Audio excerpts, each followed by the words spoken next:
Now that we've talked about the qualitative aspects of solution formation, so things like freezing points of solutions get lower than the pure solvent or boiling points get higher, we're going to put some quantitative aspects to this. And that is going to be done in a series of videos. We'll want to start with freezing point depression. So remember we said that freezing point depression involved the freezing point of a solution, and we'll call that TF, is less than the freezing point of a pure solvent. And so star means pure solvent. And the reason for this is that your solvent interacts with solute, and those are favorable intermolecular forces. In order to undergo the liquid to solid transition, the solvent would have to leave behind those lovely happy interactions, and so it doesn't want to. And that's why the freezing point gets lower. So water with salt in it has a lower freezing point than pure water, or water with sugar in it has a lower freezing point than pure water. If we want to make this quantitative, we need to do two things. First off, we have to describe the solvent, and we do that using a constant called kappa F. So this is the Greek letter kappa, and it's called the freezing point depression constant. And it has units of degrees Celsius per mole. Remember, this is molality. So that's moles of solute per kilograms of solvent. So it's very important when you do these calculations that you pay attention and do the right concentration calculations. So we need to describe the solvent, and we use kappa for that, and kappa is a given quantity. Then we describe the solute by the total molality, right? So this here is the total molality of all solute particles. I say all solute particles because, if I have something like sodium chloride, it actually makes sodium plus and chloride minus. And so it matters that one ionic formula unit breaks into two particles to what's going to happen in the solution. And what I want you to notice is that when I multiply those two things together, by the way, this is mole, right? And so these units would cancel. What I get is the difference in the freezing point of the solution. In other words, delta TF is equal to whatever the solution was minus whatever the pure was. So you notice up here, these are not deltas, and down here, this is a delta. We need to pay attention to that when we do calculations. And I've got a couple of examples coming, so you'll see how this is used.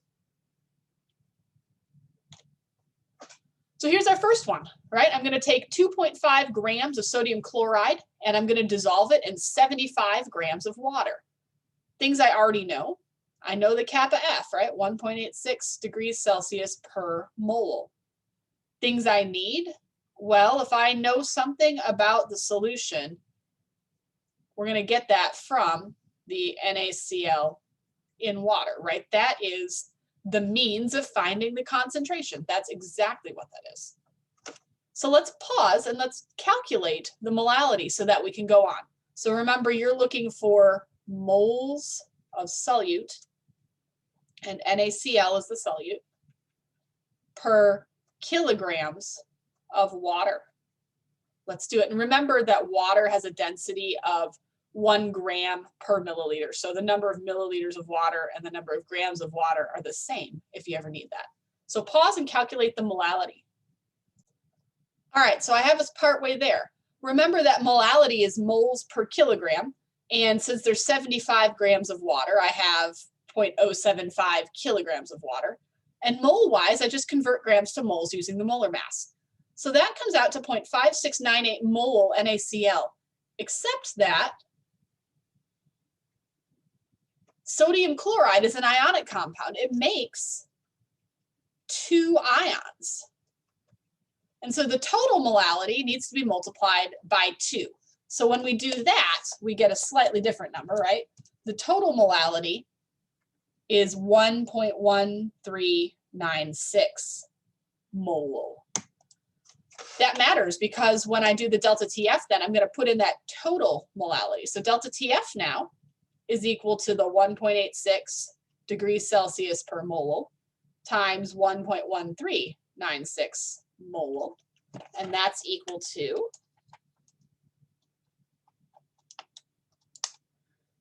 2.1197 degrees Celsius. So what does that mean? Well, the freezing point is going to be whatever pure water is minus 2.1197 degrees Celsius. And I want to remind you that water, right, freezes at 0 degrees Celsius. I expect you to know the freezing and boiling points of water, 0 degrees Celsius and 100 degrees Celsius. Everything else I'll give you.